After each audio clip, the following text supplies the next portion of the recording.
নমস্কার বন্ধুরা, আজকে কোনো রান্নার ভিডিও নয়, আজকে একটি নতুন ধরনের ভিডিও নিয়ে এসেছি। চলুন ভিডিওটা শুরু করি। জল যেন কাঁচের মতো চকচক চকচক করছে। এটা কিন্তু পুকুরের জল, দেখছেন তো পুকুরটা কি অপূর্ব দৃশ্য, ভাবা যায় না। দেখুন এখানে একটা পাথর আছে, পরিষ্কার দেখা যাচ্ছে। আমি যদি ওই পুকুরে আসি না, আমার মা কাকিমারা মাঝে সাঝে আসেন। এই পুকুরে আগে সবাই স্নান করতো, মানে কি অপূর্ব জল। এই পুকুরের জলটা কতটা পরিষ্কার, একদম চকচক করছে। মাটির নিচে যা যে আছে সব দেখা যাচ্ছে। গাছের ছাইটা কত সুন্দর পড়েছে, তাই না? কি অপূর্ব দৃশ্য, গ্রাম বাংলার পরিবেশ। দেখুন পুকুরটা ওই দিকটা মজে গেছে, কচুরি পানা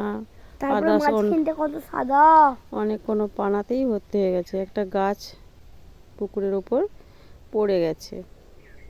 এই কিছুদিন আগে বৃষ্টি হচ্ছিল প্রচণ্ড, তখনই এটা পড়ে গেছে।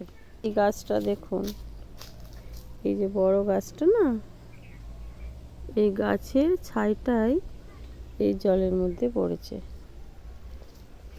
কি অপূর্ব দেখতে লাগছে,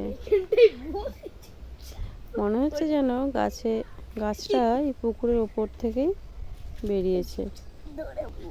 এত পরিষ্কার জল না, ওই জন্য বোঝা যাচ্ছে।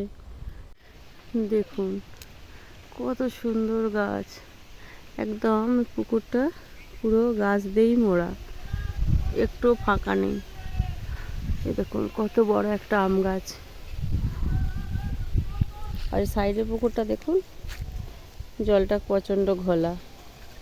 একই পুকুর, দেখুন এই পুকুরটার জলটা কত অপরিষ্কার, আর এই পুকুরটার জলটা দেখুন কত পরিষ্কার।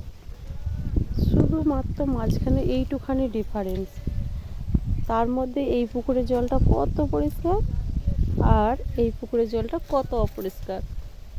কি অদ্ভুত, বুঝতেই পারছি না কিভাবে এটা সম্ভব।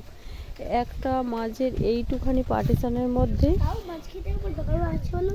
এত পরিষ্কার জল আর এটা অপরিষ্কার জল। আমি যদি ওই পুকুরে আসি না, আমার মা কাকিমারা মাঝে সাঝে আসেন। এই পুকুরে আগে সবাই স্নান করতো, মানে কি অপূর্ব জল।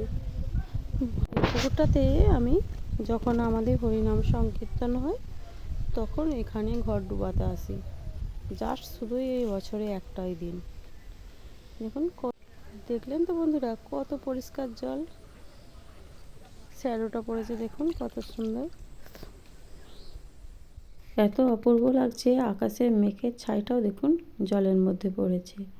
মনে হচ্ছে যেন মেঘটা জলের মধ্যেই মিশে গেছে। সব মিলিয়ে ভিডিওটি কেমন লেগেছে আপনাদের অবশ্যই কমেন্ট করে জানাবেন। এতক্ষণ ধরে ভিডিওটি আপনারা যে দেখলেন, তার জন্য অসংখ্য অসংখ্য আপনাদেরকে ধন্যবাদ। সবাই ভালো থাকবেন, সুস্থ থাকবেন। রাধে রাধে।